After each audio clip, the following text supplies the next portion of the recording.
Hey travelers, I don't know if you've been paying attention to it, but Caspa has been doing pretty well lately. Profitability is pretty decent. I was mining it before on the A2000s because they do pretty decent at it. However, the value has been shooting up a bit lately. It's been going up pretty good. So profitability right now has been holding pretty steady at pretty fair. We'll have to see how it holds out. You know, obviously if everybody flocks over to it, it's going to collapse just like everything, but yeah, I like how it runs on the cards. It runs pretty nice. You can see there's my hash right there. These are running about 275 mega hash per card. This isn't optimized for peak efficiency. This is optimized for more or less peak hash rate on these cards at the minimum memory frequency. And there's a little trick. You could get these things into the idle memory frequency, which is supposed to be 810, but it's showing 807 on all of them. So yeah, super low memory frequency, very low memory load. You can see the temps here, all very reasonable. And it's actually sort of warm by these cards right now. I'll show you that, show you the setup, talk about it a bit more. 59 degrees Fahrenheit here, 14C. And that's just because I'm controlling the exhaust air, because it's pretty cold outside. So you can see most of the fans aren't running, just a couple rows, and they're running at minimum speed. Because I don't have a lot of heat load in here. And well, it's fairly cold and fairly humid outside for 5 degrees C, 40 degrees Fahrenheit, high humidity. You can see 99 being the peak there. It's been raining, so it's been pretty high humidity. But at these cards, because of the elevated temperature, because of the physical air gap and the controlled exhaust, the air stays warm here. And as a result, warmer air holds more moisture, humidity drops. So, yeah, that's good. You can see pretty big temperature difference from here to here, but whatever, it doesn't really matter that much. These are running at really low load, and I have the temperature controllers on the side here to control the external fan speeds. So these will dynamically control the fan speeds for this rig, and all the cards are running pretty cool. You can see the temps here on the core. Yeah, reasonable. No issues at all with temps. Pretty high clock speed, relatively speaking, considering how lightly loaded these are. For 30 some watts or so. This is about 20% lower than it actually is, since these are shunt modded on the back side of the card, on that shunt right there. The power figure is wrong, but it doesn't really matter. At 20% of that, you're in the ballpark. So you can see it's indicating 8.2 mega hash per watt. I've seen better. I've seen a lot of people actually say 3070s could do better than that. And this is actually 20% higher than it really is in reality. It's 20% lower than that. So yeah, not amazing, but I wanted to get these things running. You can see they've been running for 54 hours actually. They've been running for a little bit. I wanted to test them out, get them stable, see how it's running and whatnot.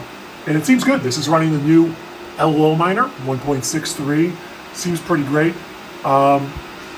There was actually a bit of a pissing match here, but between BZ miner and LOL miner, and now actually G miner sports Caspa as well. But LOL miner, being the new hotness, allows you to get the memory clock all the way down at 810 megahertz, which for Caspa actually is beneficial. Then you just dial in your lock core clock and you're off. Profitability isn't so bad. I'm at around 4 times over my electric cost, but I have very cheap electric, so you know, for most people this is actually profitable on these cards right now at around 15 cents per kilowatt hour electric cost. So that's pretty cool. Mining's sort of temporarily back. We'll see how long it holds out, where it goes and all that. But either way, encouraging. I'm going to move these guys into the basement because they're low enough power and it won't overheat the house. It's kind of chilly outside, but I don't need a lot of heating in my house. It's fairly thermally efficient, which is, now that I'm mining with fairly high power, it's actually sort of a curse to some extent because the heat's not really that useful to heat my house. I don't really need a lot of heat. But if it continues to get colder outside, I'll need more than 2 kilowatts of heat, maybe, and then they'll be useful. But I'll throw them in the basement and I'll get them running at reduced power, so the house stays at a comfortable temperature. And I don't have to open up windows like I had to do last winter. And it was like 0 degrees outside and I had all these running ETH, which was like 10 kilowatts or so. And I had my windows open when it was 0 degrees Fahrenheit outside. So yeah, that's the point of this room here. I don't need that much heat in my house. I don't want it to be 90 degrees in there. But anyways, just want to show you guys LOL miner and Caspa running pretty good on these things. Pretty impressed. Pretty happy with it. They're running for, I don't know, week now or so. Had a little bit stacked up before, but I wasn't taking it all that serious. I'm probably going to get these guys running and get them tuned in as efficiently as I can, and I'll probably cover that in a video, because 3070s seem to be really great for Caspa, which is awesome. And yeah, I actually want to try dual mining on these. So I actually don't know what the best combination is for Caspa and dual mining another coin on the 8200s, but I'm going to fiddle around with it. I haven't really spent a lot of time doing dual mining before. I'll try it on the 8200s first, because these are running so incredibly lightly loaded. They're running 30 watts or something a card, and these are 70 watt GPUs, but they're shunt modded for 84 watts. So a lot of overhead, and you have fixed costs with like the CPU, the memory, the boot drive, the board and stuff like that, the fans, that if you increase the power 5 watts in the GPU, you don't increase the power on the other fixed costs near as much. So you could get a situation where dual mining at slightly higher power will net you a bit more output if you're utilizing the hardware better. Hard to say because the core is being slightly utilized on these. There's the memory that really isn't, but the memory's also running at really low speed. But I barely saw any power drop. When I was running these things before, the lowest memory clock I could get on these is 4995 megahertz. And, this isn't showing anything right now, but compared to before when I was running 4995 megahertz on the memory, I think the power went down like 6 watts or 8 watts or something like that. Yeah, so pretty considerable memory speed drop, but the power didn't go down that much. So I don't know if it's just that the memory doesn't consume a lot of power, or maybe that idle state isn't hyper optimized. Maybe it's a little extra voltage just for fun, just to be reliable and stable.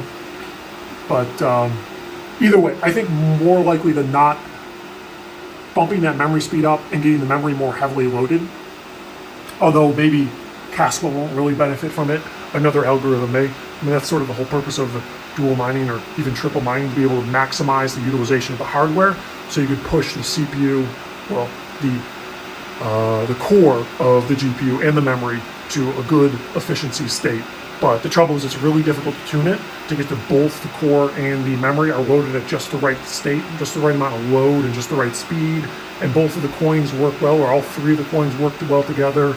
And you could, of course, you got to trade off the profitability of each coin with how much load you put on the GPU and how it's tuned, and the memory and the clock speeds and how that impacts the various coins. So it's dramatically more complicated to tune for multiple coins than just one.